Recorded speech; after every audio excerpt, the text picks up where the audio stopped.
Hi everyone, I'm Natalia. Welcome to my channel. Today I'd like to offer a discussion on spiritual bypassing, tarot, and escapism. And I'd like to share with you some of my personal reflections because I feel that by sharing my personal reflections, they are aimed to help you to self-reflect further. And I'm assuming if you view my channel, you're probably interested in psychology, tarot, self-growth, um, all of those things and more, hopefully, ideally. I have no idea if you are engaging in spiritual bypassing, if you're using pack of cards. That's something for you to decide through your own self-reflection. I would venture to say that chances are far more of us are engaging in this activity without even realizing, because I not only have fallen in the trap of spiritual bypassing and pack of cards, but I have also found myself in the trap numerous times over my engagement with a pack of cards. And for that reason, I believe if one of us, me in this case, has an experience, more likely somebody else is having the same experience. I also think it's a very interesting topic just for our own self-reflection purposes, just for our own diving deeper and sitting with ourselves and really thinking about these concepts, especially in relationship to a pack of cards. So today I will be sharing with you my experience of spiritual bypassing, and also what it taught me and how do I spot now, at least aim in my best abilities to spot when I'm engaging in this behavior. So spiritual bypassing, as many of you know, is simply using spiritual tools or using spirituality as a way to avoid really dealing with unresolved issues, unresolved conflicts, wounds.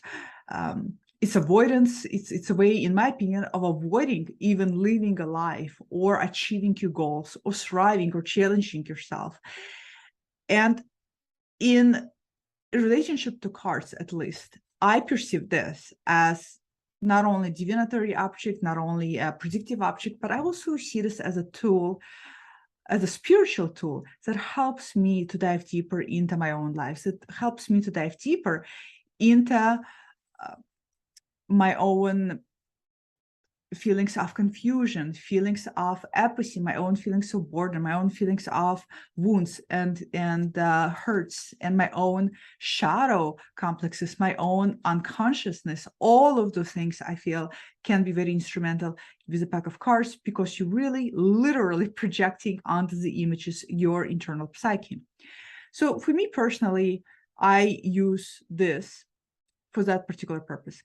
And there was a time period when, I'd probably say maybe about 3 years ago, when I found myself really using tarot daily. And not just, I'm not talking about drawing a daily card, but using tarot daily much more immersively, doing different spreads, asking questions, journaling a lot. Not only was I doing it daily, but I noticed that it was consuming pretty much a big chunk of my life. And at some point, I came to a realization, I came to kind of an aha moment that I was using the spiritual tool in order to, in my case, it was using it for two reasons. One is I was feeling apathetic in my life. I just was restless. I was bored. I couldn't find myself, a sense of direction, a sense of what goals I would like to achieve or conquer. And the second reason why I was using it in such a way is because I was either apathetic or I was resistant. In this case, I knew exactly what I wanted to do. I knew exactly what I had to do with my life. I knew exactly which goals I wanted to conquer. But I had a tremendous sense of resistance. And as a result, I was avoiding escaping my life by using this as a spiritual tool. And in doing so, I was actually communicating to my ego that I'm doing the work. I'm doing the inner work, because how can I not do inner work if I'm using the cards every single day to figure out what the heck to do with my life, or to figure out how to break through resistance, or to figure out how to move beyond apathy, or to figure out how to get more motivated, whatever it is you're using the cards for, right? So at some point I had to realize that I'm doing all of the things and I'm not getting anywhere closer to actually living my life. If anything, I'm avoiding my life. And that brings me to my first point about spiritual bypassing. Is it's really an umbrella term, I would say, for overall escapism or just avoidance of living.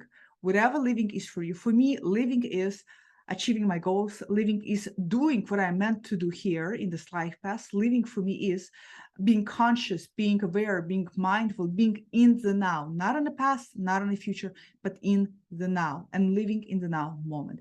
For me, all of those things are living. And I had to realize that I wasn't really doing any of them. I'll be thinking that I was, because look, I'm using a pack of cards. So I'm doing some kind of spiritual work, right? I'm connecting to myself. I'm growing, I'm elevating, I'm expanding my consciousness. Yeah, bullshit. I wasn't doing any of that. I'm speaking again for myself. This is my experience. And it's analogous to, you can read Bible verses every single day. You can go to church every single weekend, and you can get on your knees and you can pray every evening. But unless your intent is connected not only to what you're doing, but then also further takes you a notch even ahead of that toward an action that can now lead to drastic changes in your life, in my opinion, that is not really spiritually living a life. Action, that I came to realize, is the most important, in my opinion, in my life at least, the most important instrumental and the best thing we can do in order to live our life. It is action that is wrapped up in what is intent. What is intent behind that action? Once you know the intent, then take the action. Once you take the action, you're doing it. You're living your life. You're no longer escaping it. You're no longer avoiding it. So for me, it was really important to come to that realization. And one of the ways I realized it is that I had to sit down with myself and I had to confront myself. I have to confront my own spiritual bypassing. And I had to say, look, it has been months now, months. You've done all this journaling. You've done all of this diving deep. Are you actually realistically and honestly can say that you're closer to what your intent is and closer to taking action in your life? And for me, I realized that I was nowhere closer to intent or actually taking action in my life. I was, in fact, just completely avoiding dealing with it, because when we take action, we have to confront responsibility. We have to confront responsibility. We have to become accountable for our life. For a lot of us, doing that is tremendously terrifying, whether it is terrifying to our consciousness or our subconsciousness. Living life in general is scary, because living means you have to put yourself out there. Putting yourself out there is, again, terrifying. And if you have goals, and I had goals, I wanted to write a book, which fortunately I did write. I wanted to do some other things in my life. And in order to take actionable steps toward doing it, I also had to take actionable steps toward confronting what happens once I do publish the book. What happens when I get people criticizing my book? What happens when people admire my book? What happens when I put myself out there and I become an author? I had to face all of those things. Whatever it is for you in your life, and yours is going to be different, it is, I think, important to self-reflect whether you're avoiding that which you want, and especially avoiding it with this and escaping it by telling yourself you're getting closer to that goal, or whether you are actually using this in a fantastic way that can propel you forward.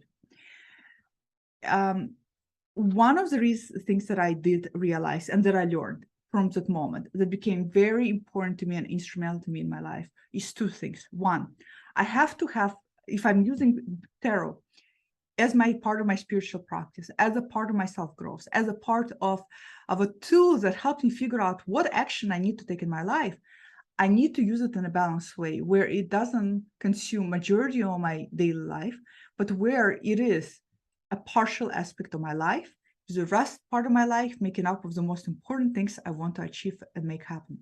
So for me personally, I wake up at 5 a.m. So between 6 a.m. and 10 a.m. are what I call my brain power. This is when I need to do only tasks that move me closer to my goals. If I want to write a book, this is exactly when I write. If I want to become a speaker, this is exactly when I reach out to speaking engagements. This is the time when I use all of my energy, all of my power to amplify that which I want to bring by actually immersing myself in action. And only throughout the day, or maybe towards the evening, there's about an hour, maybe even less window for me then to use tarot, to then perhaps look deeper into I noticed myself this morning when I was writing, there was a block of resistance. What is that resistance telling me about? Why was I blocking myself? How can I unblock myself? How can I become more creative? To use this and further to aid my actionable steps. That's what I learned from myself. That's what became very important to me. And that's how I was able to marry spirituality with being able to live a life in a way where the both shepherd each other forward versus pulling my life backwards, where I'm not really living, but I'm just kind of, in a way, you would say, even existing. Because in my opinion, if you're not moving yourself closer to your goal, you're not really living your life. This is just my opinion. And I know that it's not always easy to move ourselves to our goals. I totally get that. And I think that we sometimes forget that action doesn't have to be big and monumental. It doesn't have to be, I'm going to sit down and I'm going to write that book. Action can be as small as, I'm now consciously thinking about it. I'm consciously noticing my resistance. I'm consciously noticing my avoidance techniques. I'm consciously noticing I'm doing all of that. Even conscious awareness is an actionable step in its own right. So for me, that was really, really important to realize, because otherwise, what I was also doing is I had decks coming in and I was feeling that, oh, this deck is coming in. This is going to be a great deck for resistance. This is going to be a great deck for this. This is going to be a great deck for that. And I fell into self-lie that I was actually doing stuff and I was not doing stuff. And for me, it was really important to wake up from that. Today, in my life, the ways that I try to pay attention to whether I'm sleeping in the spiritual bypassing and not working on myself and not working on anything that I want to work on within myself internally, I pay attention when I sit down with a pack of cards. What is my intent? What is the intention that I'm sitting down with a pack of cards for? If I'm sitting down because I'm bored, what am I avoiding? If I'm sitting down with a pack of cards because I want to ask questions that are completely irrelevant to where I want to head toward my life, again, to me, that is I'm avoiding something. If I'm sitting down with a pack of cards because I'm asking concretely for support, help, some kind of self-reflection towards that which I'm already doing, then I'm using it actively. If I'm using the cards as a tool to help me figure out how I can further step into action, then I'm using them actively. I always make sure, especially if I'm using cards in a way to help me really with completion of anything, to help me with resolving any kind of issues, internal conflicts, shadow work. I always make sure I pull actionable cards. What I mean actionable cards, it's not that I look through the tarot which cards are actionable. What I mean is I blindly pull 3 or 2 or even 1 card of action. What action do I need to take? I make sure that I walk away from the table of pack of cards knowing what action I need to take. Because again, and this is just my view, I became a very strong believer that in this life, without action toward anything, nothing ever happens. We can sit, or I'll use I can sit on a couch and I can daydream about my future book and how it's going to come out and think about it. And I can think about manifesting it and I can put out energetic waves out there. But unless I'm actionably doing something where I'm exchanging that energy, where I'm putting, it's almost like my dream, my goal, whatever it is I want in life, even if the dream is to resolve inner conflicts or to do shadow work or to integrate myself, is an empty cup. I need to be able to put my energy into it. Sitting and thinking about it is a passive activity in my mind. Sure, it can be active 100%, but it needs more actionable exchange of energy. So if you want to write that book, I know for myself, I need to get up and I need to write. I need to put some water in here and I need to put something else more and I need to put more energy in it until the cup tips and then it manifests on its own. That's my understanding of manifestation versus just thinking about it and not really putting any action into it. So this is again for you to self-reflect. We all use this in numerous different ways. A lot of you are not going to be using this and come to a realization that, oh, I'm actually avoiding my life. I'm actually engaging in spiritual bypassing. I'm actually selling myself on a lie. No, a lot of you are using it in a very amazing, pragmatic, actionable way. And that's fucking great. And some of you may realize that, oh shit, it wasn't until I listened to you talk about your account that I realized that I'm kind of doing the same thing you were doing. And that's great too.